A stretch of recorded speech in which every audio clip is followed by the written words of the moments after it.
Capítol 8è. Alt Empordà i Baix Empordà. L'Alt Empordà, que té 1.342 quilòmetres quadrats i 93.172 habitants, acompanya el Pirineu fins al mar i ofereix la plana a la Muga i el Fluvià. És un paisatge molt bonic i amb molta activitat agrícola, ramadera i turística.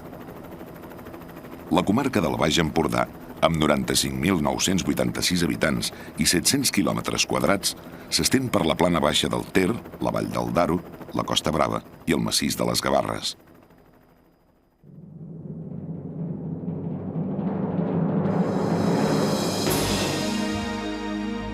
Les ruïnes d'Empúries donen testimoni de la brillant història de l'antiga colònia que ha donat nom a la comarca.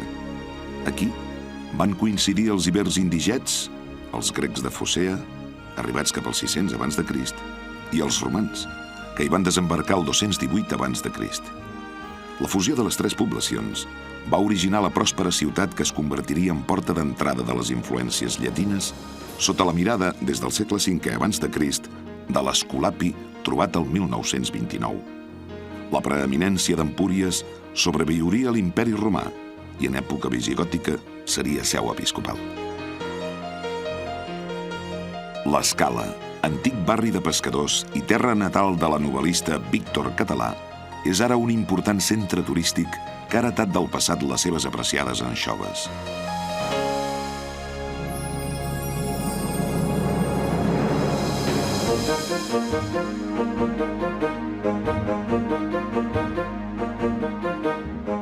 Sant Martí d'Empúries, l'antiga Paleàpolis illenca, va ser el nucli grec original i a l'Alta Edat Mitjana la primera capital del comtat d'Empúries.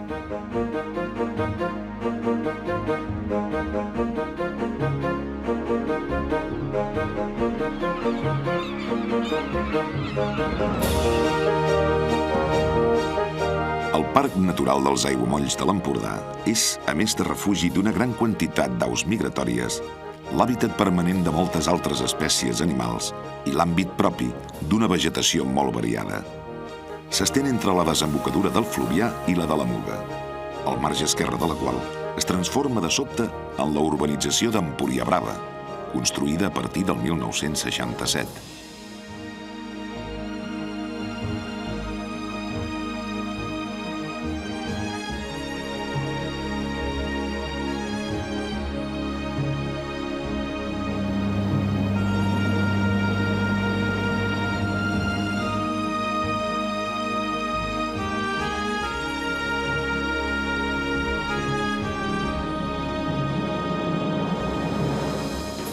La monumentalitat de Castelló d'Empúries ens recorda que a partir del segle XI es va consolidar com a capital del comtat i que al segle XV va reivindicar la condició de seu episcopal. L'església romànico-gòtica, la llotja i el pont en són el millor testimoni.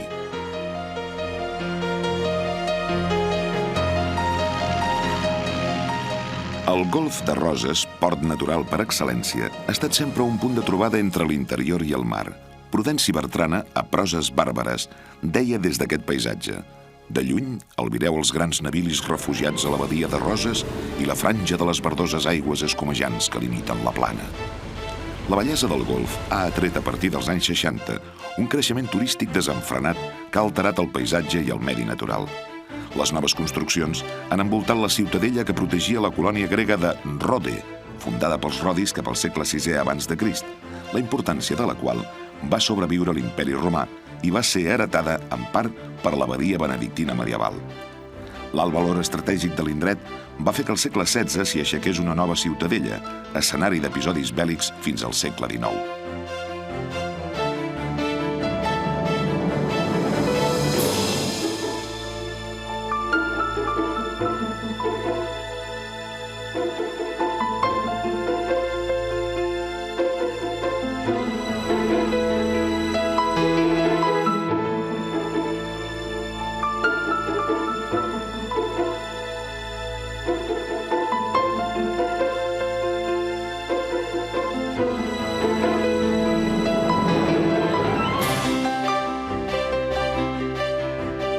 A Cadaqués hi entrem des del mar, perquè, com diu Josep Pla, L'única porta de sortida de Cadaqués fou, doncs, la mar.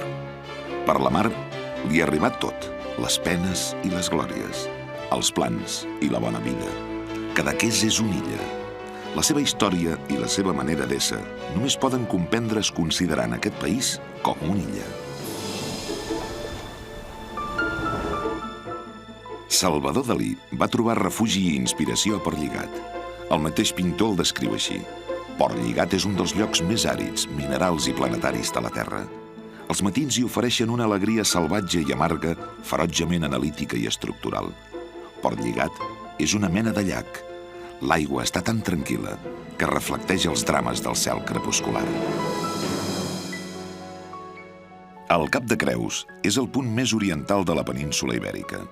Va ser qualificat per la ploma de Josep Pla de sec i melangiós, aspre i convulsat, negre i groc, torrat, romput i cataclismàtic, poblat de garrigues, llentiscle i fonoll, d'una geologia buidada o bufada, de vegades brodada pel vent.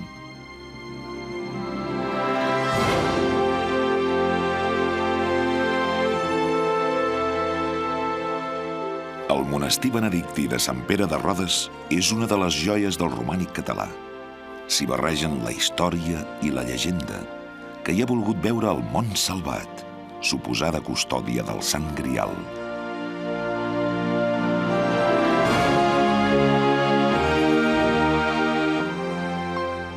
Seguint la costa, trobem poblacions ajaçades vora el mar per a crear les sensacions descrites per Josep Maria de Segarra. Quina cosa més bella, tenir el llit vora la platja amorosa, perdre el coneixement, perdre el sentit, la voluntat ben fosa, vora la dolça platja de l'oblit. Però el vent del nord, la tramuntana, s'apodera d'aquestes terres. El mateix poeta diu: i el vent, que xiula i que no para, que corre més que els mals i els pensaments, fica els dits dins l'arrel de l'atzavara i mossega les teules amb les dents.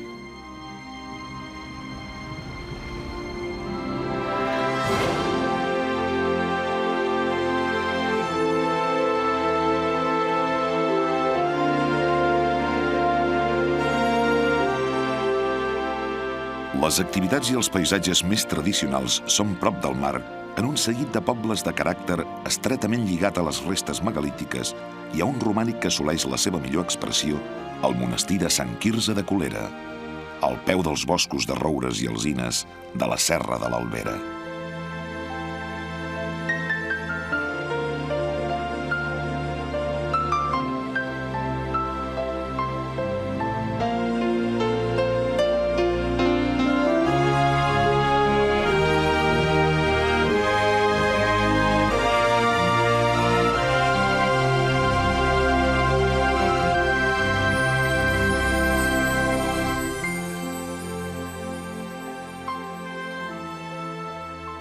A finals del segle XIX, Tomàs i Adelaida de Rocabertí van encarregar una reconstrucció idealitzada del castell medieval de Requesens encimballat sobre el bosc.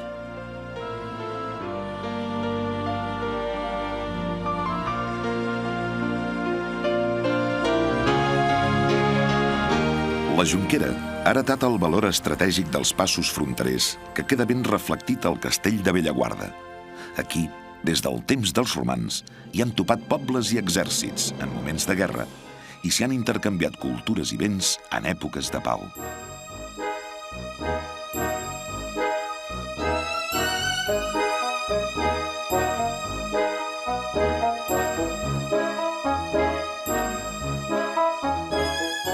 Pirineu endins, la muntanya s'encrespa sobre el que va ser el vescomtat de Rocabertí. Des del seu palau a Maçanet de Cabrenys, els vescomtes van donar empenta a la vila, que en va ser una veritable capital.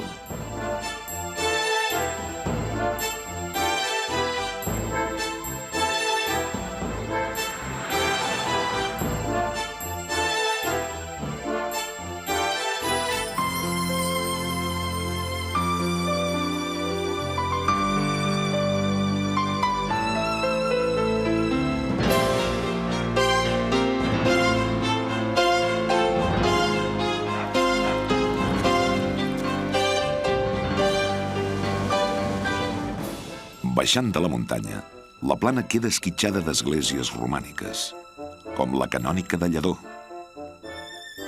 i l'església vella de Navata, i de castells, com el de la comanda hospitalera d'Avinyonet.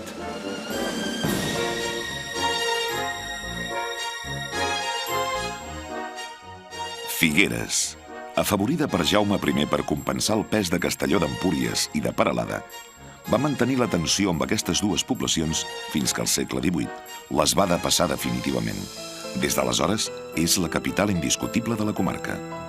El viatger italià Segismondo Cavalli, el 1567, va descriure Figueres com un indret força bo i poblat. Josep Maria de Sagarra com una ciutat molt oberta, on ha corregut molt el vent i també el pensament. El vent és la tramuntana, el pensament, el liberal. El vent, però, és implacable, el pensament, tolerant. Narcís Monturiol és, sens dubte, un bon exemple del caràcter figuerenc. L'imponent castell del segle XVIII i, sobretot, l'empremta de Dalí en el Teatre Museu i el Mausoleu són actualment els principals reclams de la ciutat.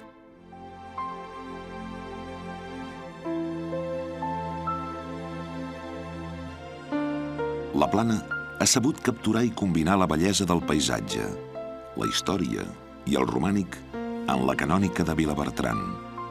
La seu comtal i vescomtal de Peralada, revaloritzada avui amb el prestigiós Festival de Música i el Casino. El bressol de la reina Sibil·la a Fortià. El monestir de Sant Miquel de Fluvià. El Palau de Sant Mori. L'església de Saus. I, en definitiva, l'encant de cadascun d'aquests petits nuclis.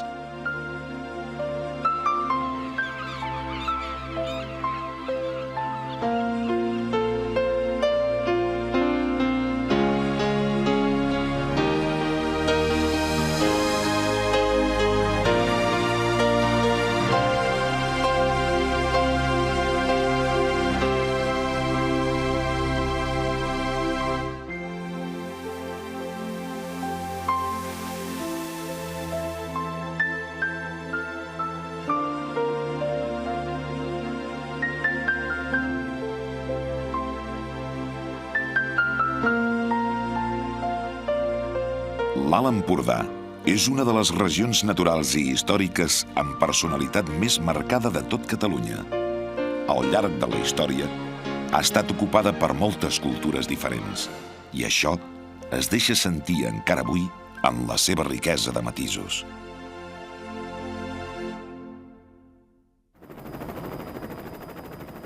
Baix Empordà. Igual que l'Alt Empordà, hi trobem una intensa activitat agrícola i artesanal i, a la costa, una important oferta turística. El Baix Empordà continua reconeixent-se en els versos de Joan Maragall. Cap a la part del Pirineu, vora els serrats i arran del mar, s'obre una plana riallera. És l'Empordà. Alhora, que potser enyora les vinyes que van atraure Joan de Sagarra. Vinyes verdes vora el mar, ara que el vent no remuga, us feu més verdes i encara teniu la fulla poruga. Vinyes verdes vora el mar.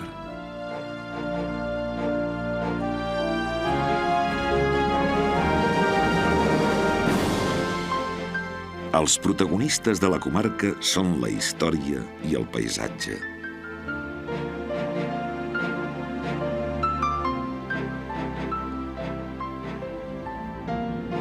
Esglésies romàniques, muralles medievals, el castell de Bellcaire, al límit del comtat d'Empúries.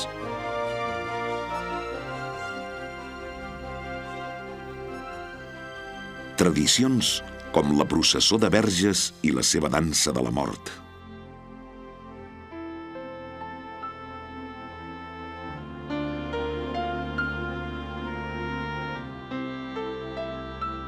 El castell baronial de Foixà.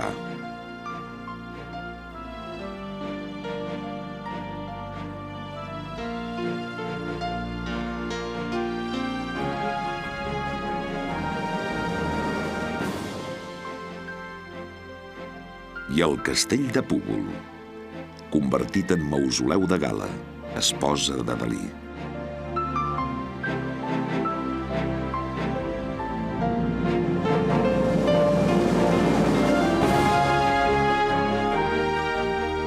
L'estret mostra les restes de la ciutat preromana, jaciment ibèric excepcional, que va viure la seva esplendor als segles V i VI abans de Crist.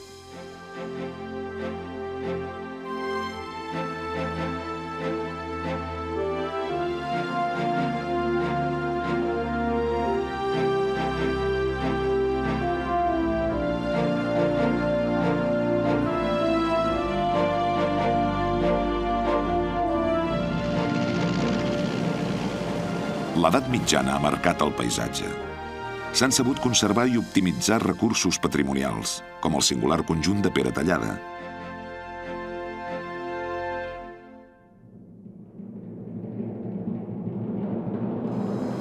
L'església preromànica de Sant Feliu de Boada.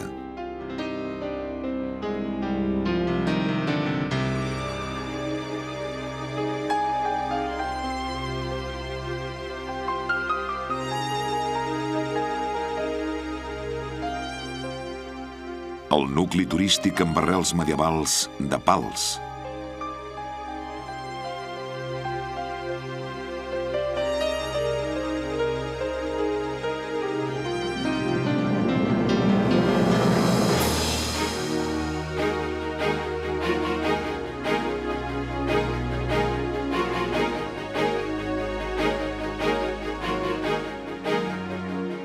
La Torre de Cruïlles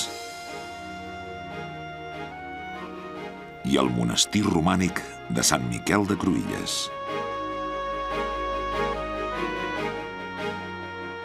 La Bisbal deu el seu nom al bisbe de Girona, que al segle XIII va aconseguir treure la població del comtat d'Empúries.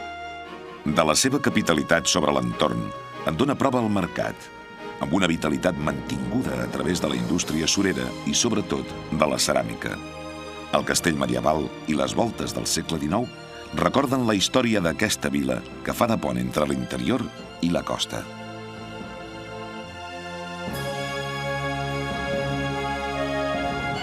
Les alzines cobreixen el massís de les Gavarres. Prop de la costa, els extrems del massís s'obren a les noves activitats humanes.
L'espror d'aquesta costa va fer que el periodista Ferran Agulló, el 1905, la qualifiqués de Costa Brava i obrís, sense saber-ho, les portes d'una autèntica invasió turística que ha transformat el paisatge i la història d'aquestes terres.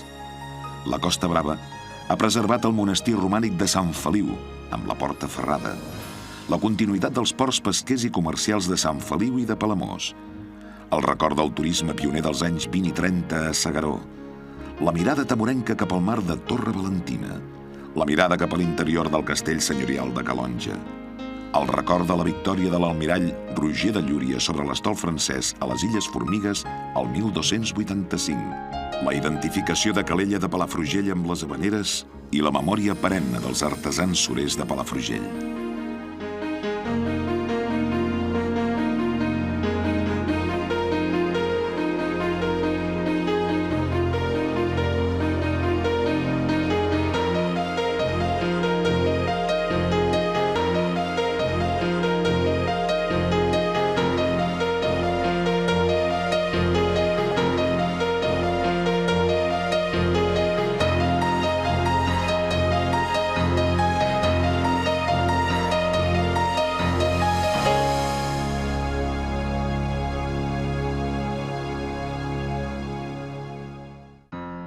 La masia és un tret socioeconòmic i cultural indestriable d'aquestes terres.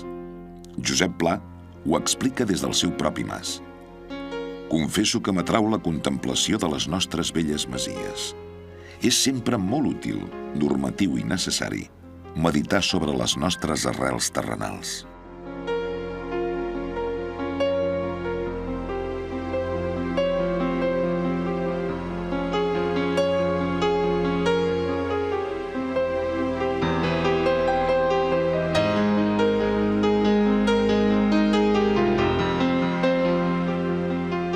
A la taverna, al ball o als tossals megalítics? És la pregunta que es feia Josep Vicenç Foix per resumir la intensitat d'unes terres, la memòria de les quals s'estén des de la prehistòria fins al turisme present.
Antigament, el Ter arribava al mar a Empúries, però al segle XIII va ser desviat cap a Torroella de Montgrí.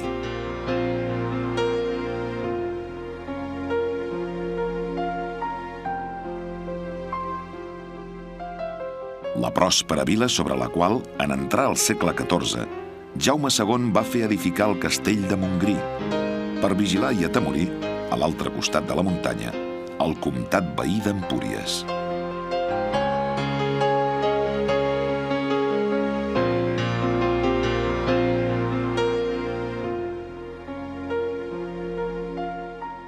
Les Illes Medes conserven una gran riquesa natural i belles històries de pirates berbers. Carles Barral no s'està d'exclamar que, encara que la fotografia postalística i la pintura conformista de menjador burgès n'hagin fet tant d'abús, cada vegada que un la voreja de prop, aquesta costa sorprèn amb una bellesa insospitada.